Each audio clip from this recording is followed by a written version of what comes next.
There's just the humanitarian perspective of this is a facility built for packages, not people. Maryland's Quiet County is now at the center of a heated debate. A massive warehouse purchased by the federal government is set to become an immigration detention facility. Local residents are voicing concerns about safety, noise, and the impact on their community. They argue that the building was designed for packages, not people. In relation to the ICE facility, I live across the street. I mean, it is directly out of my living room window. I'm concerned about all of the security, all the traffic, the resources, our water, our electricity. It's going to be so lit up. It already is lit up, the building, so now it will be even more lit up. And how am I going to sleep at night? How noisy is it going to be? What actually is going on over there? So it does create a problem for me, especially since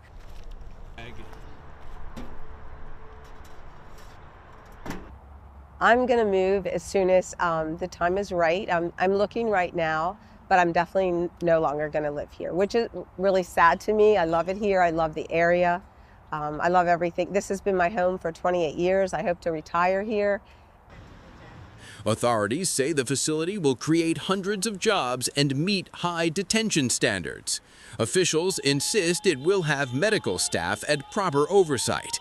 However, community members remain skeptical, worried about the potential spread of diseases and the disruption to daily life.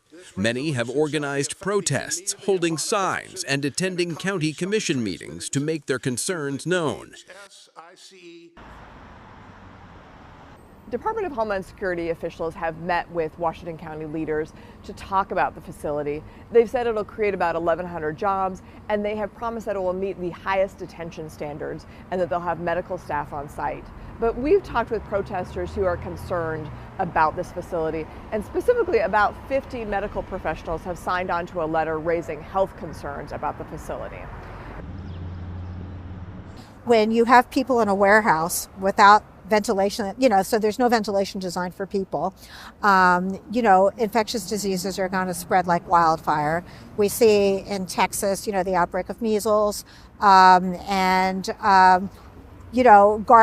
prison guards are not required to be vaccinated, so they will get measles, they will bring it back to their families and their communities. Mumps, tuberculosis is now coming up, so it puts everybody at risk. But the project has been temporarily halted by a court order, and its future remains uncertain. Residents are waiting to see whether the Department of Homeland Security will continue with the plan or reconsider amid mounting opposition and legal challenges. Every time we talk to people, we find more and more people have no idea that this is even happening. And most of the signs are trying to explain, like, hey, ICE bought a warehouse. They're building a camp. We need to stop it. And trying to get those hopeful vibes out that we can stop this. The people are the ones with the power. We just need to use it effectively.